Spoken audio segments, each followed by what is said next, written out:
बात यह है कि मोदी जी जब पहली बार एमएलए बने थे ना, member of legislative assembly of Gujarat, पहली बार एमएलए बने थे, वो पहली बार एमएलए बन के ही चीफ मिनिस्टर बन गए। जब पहली बार मेंबर ऑफ पार्लियामेंट बने, वो मेंबर ऑफ पार्लियामेंट बनते ही प्राइम मिनिस्टर बन गए। देखिए, तो बंदे की किस्मत लेकर आया, उसका हो गया ऐसे, और हिंदुस्तान जैसी बड़ी डेमोक्रेसी में बनना। देखिए, जब ये दंगा शुरू हुआ था ना, 2002 गोधरा की बात कर रहे हैं, जो हिंदू मुस्लिम राइट्स हुई थी वहां पे, बात ये थी कि वहां पे मोदी ने सेकंड डे या थर्ड डे पे he called out the army. He said कि जी क्यों हुआ, मैं आपको बताता हूं। ये इंटरनल पावर स्ट्रगल्स हैं, इसमें कोई शक नहीं है कि जो बीजेपी है, BJP believes in Hindu nationalism. BJP का कॉन्सेप्ट है मोदी जी। देखें, मोदी जी भी तो उसी नर्सरी से गुजर के आए ना, जो नजरियाती, जिसको आइडियोलॉजिकल नर्सरी कहते हैं, आरएसएस और उनसे बहुत करीब है। तो एक बंदा जब पूरे सिस्टम से गुजर के आए तो कहीं ना कहीं तो उसके अंदर वो चीजें रह जाती हैं। उनकी पहचान थोड़ी है ना। अब लिबरलिज्म तो मोदी का पहचान नहीं है। जी बिल्कुल ठीक, बिल्कुल ठीक। मोदी साहब एक नर्सरी से गुजर के आए हैं, ये भी बात ठीक है, ये भी बात ठीक है। और उनकी सोच ओवरनाइट नहीं बदल सकती, ये भी आपकी बात वाजिब है। लेकिन अभी तक एक बात बताइए, मोदी 2014 में प्राइम मिनिस्टर बने थे, मोदी ने ऐसा क्या करा जो एंटी मुस्लिम है? देखें, लोग उसका आर्ग्यूमेंट लोग ये दे रहे हैं कि जो इस वक्त भारत की स्ट्रीट्स पे हो रहा है, और इंटरनेशनली द इकोनॉमिस्ट क्या लिख रहा है आपके बारे में, आप खुद देख रहे हैं, इंटरनेशनल प्रेस क्या लिख रहा है। India used to be the darling of western press, और Pakistan used to be the bad boy, जो हमेशा गलत हरकतें करता था। अब क्या हुआ है कि ऑल ऑफ सडन हर जगह पे इंडिया की नेगेटिव जो चीजें हैं वो सामने आ रही। तो there must be something wrong somewhere. There is something wrong. आपने बिल्कुल सही जगह नब्ज दबाई है। मैं आपको बताता हूं व्हाट इज रॉन्ग।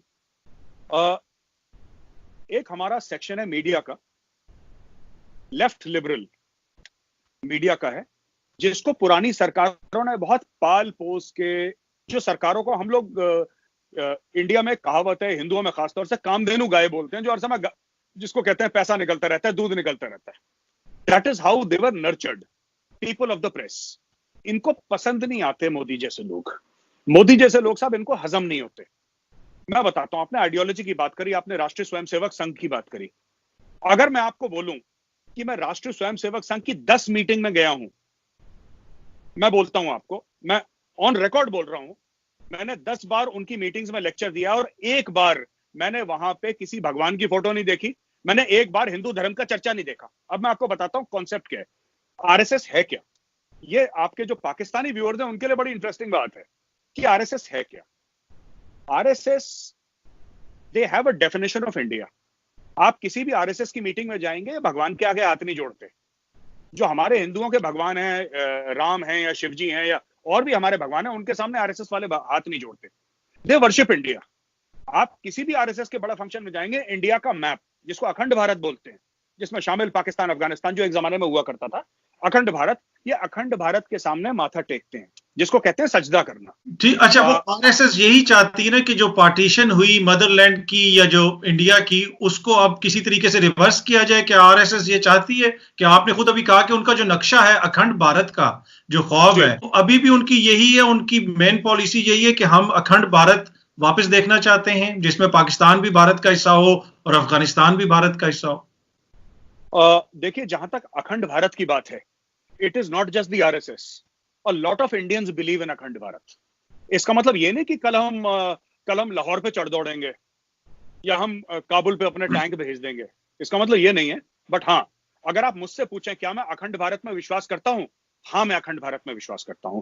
क्या मुझे हिंदू होने पे गर्व है, प्राइड है? हाँ, मुझे हिंदू होने में बहुत गर्व है। लेकिन मेरा धर्म मुझे ये नहीं कहता कि मैं किसी को छोटा करूं या छोटा दिखाऊं या किसी को अलग करूं। अच्छा, इसमें मेजर गौरव आर्या, इसमें यहाँ पे यही बात आती है मेजर साहब के लोग, फिर जो आर्ग्यूमेंट आता है कि जब आप अखंड भारत में बिलीव करते हैं तो फिर पाकिस्तान की क्रिएशन को आप लोगों ने दिल से तस्लीम नहीं किया।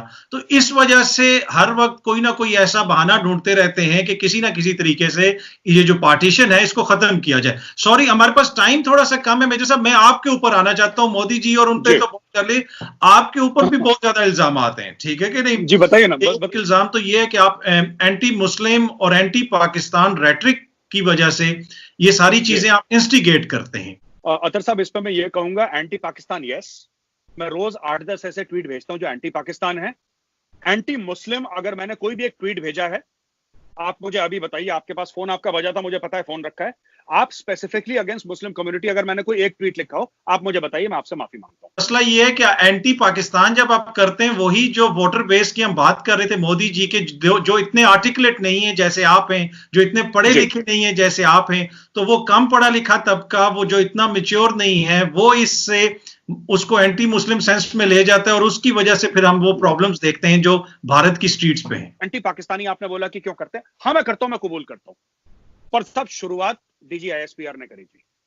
आप मेरी ट्विटर की देखिए सर, आसिफ गफूर की तो तारीफ आपकी अपनी आर्मी के जनरल भी करते हैं कि जिस तरीके से आसिफ गफूर साहब ने ये सारा ऑर्गेनाइज किया आईएसपीआर को। पहले आईएसआई के ऊपर इल्जाम लगता था हर जगह पे, अब जो है आईएसपीआर भी उस लिस्ट में आ गई है। बिल्कुल साहब, आईएसपीआर, देखिए बात यह है कि जो आसिफ गफूर साहब ने करा ना, वो थोड़ा जरूरत से ज्यादा कर दिया।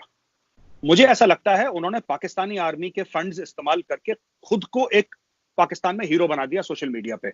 अब जो दूसरे वाले आए हैं वो बिल्कुल चुप हैं, उनकी तरफ से ट्वीट ही नहीं आया, उनका वेरीफाइड ट्विटर हैंडल भी नहीं है। पीस फॉर चेंज का हैंडल था आसिफ साहब का, वो चले गए, उखाड़ा आपके चले गए 40 डिव कमांड करने के लिए, इन्फेंट्री डिव। उन्होंने अच्छा काम करा, मैं मना नहीं कर रहा, उनका काम था, फौजी है, पाकिस्तानी का फौजी है भाई, दुश्मन के खिलाफ हमसे प्यार थोड़ा ना करेंगे, उनका जो काम है वो प्रोफेशनल काम करेंगे। लेकिन मैं ये कहना चाहता हूं कि हमारे पास कोई आईएसपीआर जैसा महकमा नहीं है इंडिया में।